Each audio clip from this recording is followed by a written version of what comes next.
لا الہ الا اللہ الحلیم الکریم، سبحان اللہ رب العرش العظیم،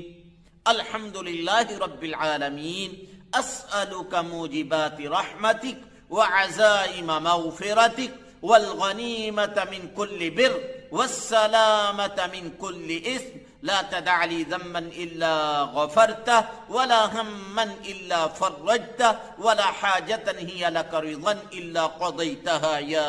أرحم الراحمين۔ یہ دعا پڑھنے کے بعد اس کے بعد جتنا ہو سکے اللہ تعالیٰ سے اپنے لیے، اپنی اولاد کے لیے، رشتہ داروں کے لیے، چھوٹا بڑا جو بھی ہو کام وہ اللہ تعالیٰ سے مانگے، اللہ تعالیٰ ضرور عطا کریں گے۔ جو بھی وقت ملے اس کے اندر یہ ضرور جو ہے وہ آزمائیے، کسی بھی ضرورت کے وقت، آزمائش کے وقت، مصیبت کے وقت، تکلیف کے وقت اپنے رب کے سامنے سجدہ کیجئے، 2 رکعتیں پڑھیے اور اللہ تعالیٰ